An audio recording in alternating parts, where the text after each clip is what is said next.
बिजली चोर बहू। कहते हैं ना, बच्चों में संस्कार माँ बाप से ही आते हैं। पारुल की शादी के पहले से ही उसके मायके में अंधेरा होने से पहले, पारुल कहाँ है? जल्दी से स्टूल लेकर आ जा बेटा, वो तार भी ले आना, जल्दी कर। चारों तरफ अफरा तफरी का माहौल हो जाता है। कोई लाइट बंद कर रहा होता है तो कोई पंखा। पापा, मैंने सब रख दिया है और भाई और माँ ने सब बंद कर दिया है। आप जल्दी से पड़ोसियों के घर की बिजली की तार इस तार में लगा दीजिए। पिताजी वैसा ही करते हैं और जल्दी से सारे घर के लाइट के कनेक्शन पड़ोस के घर से आने लगते हैं। शुक्र है भगवान का कि 20 साल से बिजली का खर्चा पड़ोसी कर रहा है और उसे पता भी नहीं। चलो बच्चों, सारे घर की लाइट जला दो, रोशनी से नहा लेना चाहिए घर। बस सब फिर से काम पर लग जाते हैं। कोई लैपटॉप पर काम करता है तो कोई मोबाइल चार्ज, तो माँ इलेक्ट्रिक स्टोव पर खाना और पिता आराम से सोफे पर लेटकर टीवी के मजे लेते हैं। पापा कितने समझदार है ना माँ, इस तरह हम लोगों के घर का बिजली का बिल का खर्च तो 0 है, 0। वही पड़ोस के घर, न जाने क्यों शाम होते ही हम लोगों के घर की बत्ती कम हो जाती है और पड़ोसियों का मकान झगमगा जाता है। सब देश के राजनेताओं की गलती है जी, मैं तो सच्ची बोल रही हूँ। ये नेता ना किसी के सगे नहीं है। देखिए, अगली बार तो हम लोग दूसरी पार्टी को ही वोट देंगे।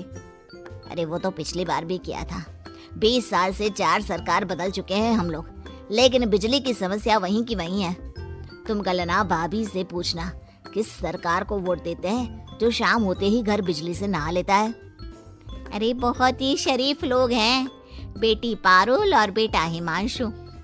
भाई साहब भी बिल्कुल उसूलों के पक्के इंसान है। ये चमक तो लगता है उनकी सच्चाई और नेक दिली की है। हाँ। तो तुम कहना क्या चाहती हो? मैं मक्कार हूँ, बेईमान हूँ, जो घर की चमक शाम होते ही कम हो जाती है? हैं? बड़ी आई भाई साहब की तारीफ करने वाली।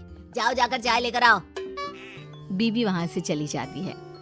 अगले रोज पारुल को देखने लड़के वाले आते हैं। लड़की की माँ कहती है, अरे पारुल बेटी, क्या क्या गुण है तुम्हारे अंदर, जरा बतलाओ तो। बहन जी, जो सबसे बड़ा गुण है ना, वो तो है बचत का। मेरी बेटी बचत में उस्ताद है, अपने लिए जागरूक है, और हाँ, सबसे बड़ी बात है कि अपने हक की लड़ाई लड़ना उसे अच्छे से आता है। हक की लड़ाई?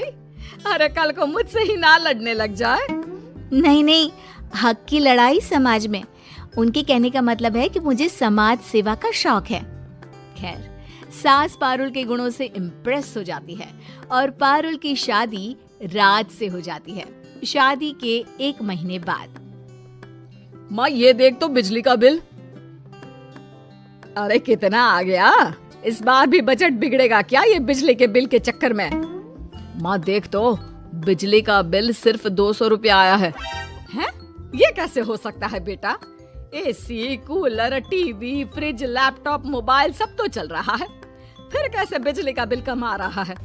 जा जरा बिजली विभाग में दिखा कर तो आ। तभी वहाँ पारुल आ जाती है। हद है माँ जी, लोग उन लोगों के पास जाते हैं कि हम लोगों का बिल बढ़कर आया है, आप जाओगी कि कम आया है? अरे हंसेंगे सब आप लोगों पर।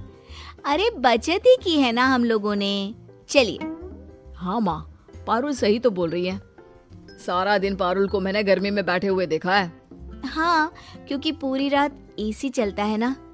अरे दिन का तो मुझे पता नहीं, मेरा तो मंदिर और सत्संग का ही वक्त निकल जाता है, लेकिन रात को तो मैं टीवी भी देखती हूँ, मोबाइल भी चार्ज करती हूँ, और तो और कमरे का एसी भी चलाती हूँ। ऐसे में 200 रुपए बिल कुछ पच नहीं रहा। अरे माँ जी, पचाने के लिए मैं हूँ ना, आज चूरन डालकर पराठे बना देती हूँ। बात आई गई हो जाती है, लेकिन किसी को पता नहीं होता कि शाम होते ही पारुल पड़ोस के घर से बिजली चोरी करती है। एक रोज पारुल रिक्शे में बैठकर सास के साथ बाजार जा रही थी कि सड़क पर गड्ढा होने के कारण रिक्शे से गिर जाती है। अरे देखो देखो, मेरी बहू गिर गई। अरे कोई है क्या? बचाओ मेरी बहू को। किसी तरह सब मिलकर पारुल को उठाते हैं। ये सड़क कौन है एमएलए? हाँ, मैं अभी ट्वीट करती हूँ इस सड़क की फोटो खींचकर। अरे सड़क सुधारने की जिम्मेदारी होनी चाहिए, टैक्स देते हैं हम। वो रिक्शा वाला कहाँ गया? कहाँ है वो? माफ कर दीजिए मैडम, वो रास्ते में अंधेरा था तो गड्ढा दिखाई नहीं दिया। वाह जी वाह, ये स्ट्रीट लाइट भी नहीं जल रही है। मैं अभी एमएलए को बोलती हूँ। बहू मंत्री के पास जाती है।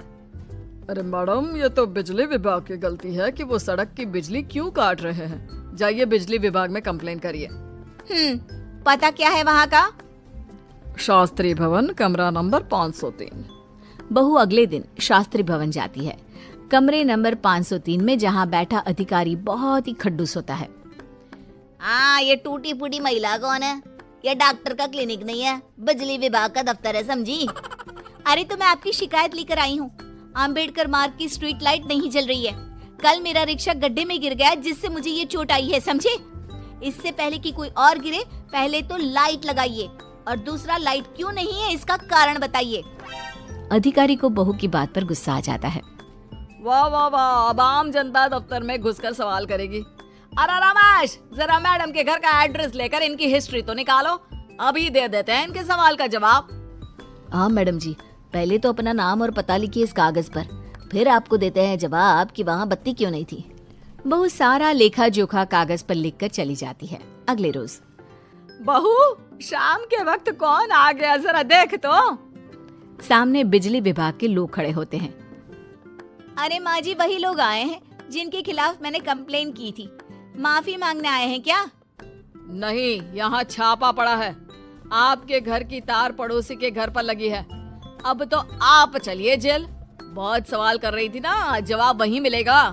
हाँ, नहीं नहीं, मुझे माफ कर दीजिए, मैंने तो बस वो गलती से।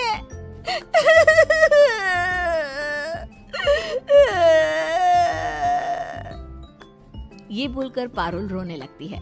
तभी वहाँ सास आ जाती है। अरे क्या हो गया? माफ कर देना, माफी मांगने आए हैं, तू क्यों रो रही है? वाह जी वाह, बहू शेर, सास सवा शेर। आप भी चलिए। चलिए? कहाँ चलिए, क्यों चलिए? एक तो आप लोगों की गलती से मेरी बहू गिर गई।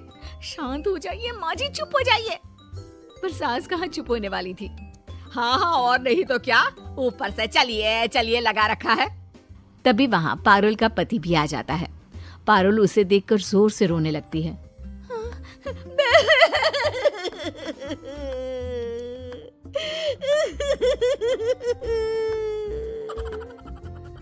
अरे क्या हुआ पारुल, रो क्यों रही हो?